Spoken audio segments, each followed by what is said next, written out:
حضور صلی اللہ علیہ وآلہ وسلم سے ایک دن صحابہ کرام نے پوچھا، یا رسول اللہ یہ قربانی کیا ہے؟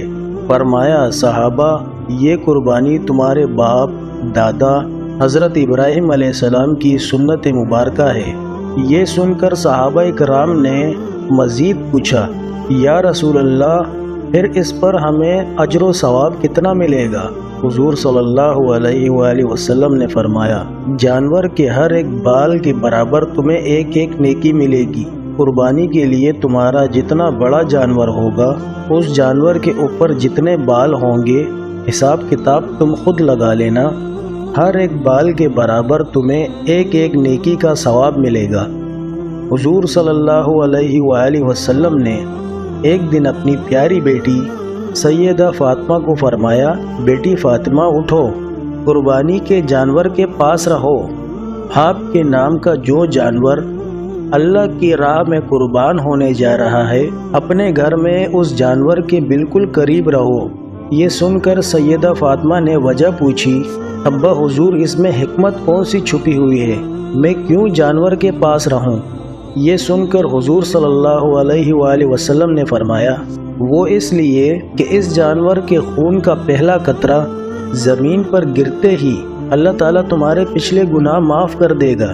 آج کے اس دور میں ہر بندے کا اپنا عقیدہ ہے، ہر بندے کا اپنا ایک مسلک ہے۔ کیا سیدہ فاطمہ پر گناہ کا کوئی دبا تھا جس کے بارے میں حضور صلی اللہ علیہ وآلہ وسلم فرما رہے ہیں تمہارے پچھلے تمام گناہ معاف ہو جائیں گے؟ سیدہ فاطمہ تو گناہوں سے پاک تھی۔ سیدہ فاطمہ نے تو ساری زندگی ایک گناہ بھی نہیں کیا۔ سیدہ فاطمہ کی زندگی پاک ہے، شفاف ہے، اس میں بھی ایک حکمت چھپی ہوئی ہے۔ وہ حکمت کون سی؟ وہ حکمت یہ ہے کہ حضور صلی اللہ علیہ وآلہ وسلم خود کو اللہ کے سامنے عاجز پیش کر رہے ہیں۔ میں بھی عاجز ہوں تیری بارگاہ کے سامنے، میری اولاد بھی عاجز ہے تیری بارگاہ کے سامنے۔ خود کو اللہ کے حضور عاجز پیش کر رہے ہیں۔ اولاد گناہوں سے پاک ہے، گناہ کا ایک دھبا بھی نہیں، قیامت تک نہیں آئے گا۔ اب دوسری حکمت جو سامنے آ رہی ہے، یہ سن کر سیدہ فاطمہ نے عرض کی، ابا حضور کیا یہ فضیلت صرف اہل بیت کے لیے ہے یا تمام مسلمانوں کے لیے ہے؟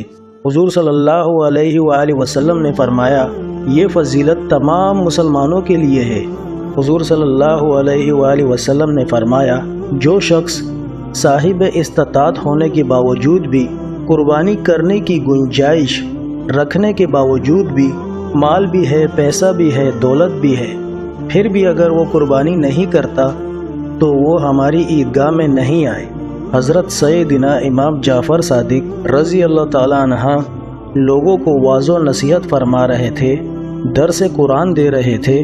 آپ نے فرمایا، لوگوں ہر ایک مسلمان کی قربانی قبول ہو جاتی ہے، مگر سنو، دنیا میں 3 بدقسمت لوگ ایسے رہتے ہیں جن کی نہ تو قربانی قبول ہوتی ہے، نہ تو حج قبول ہوتا ہے، اور نہ ہی نماز قبول ہوتی ہے۔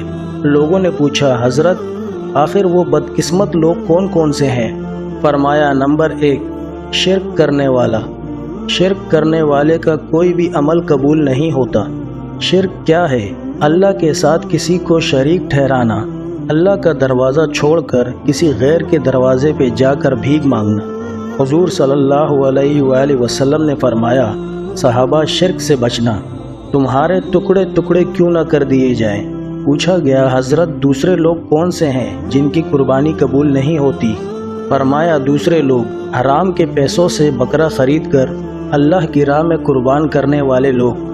یہ بھی وہ لوگ ہیں جن کی نماز قبول نہیں ہوتی، قربانی قبول نہیں ہوتی۔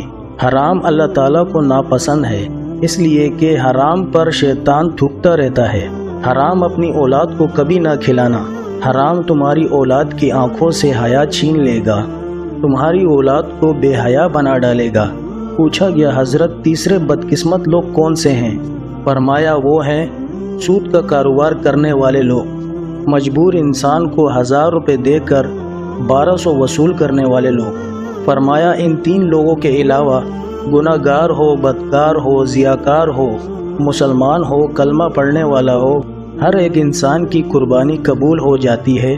ان 3 لوگوں کی قربانی قبول نہیں ہوتی تب تک جب تک یہ پکی توبہ نہیں کر لیتے۔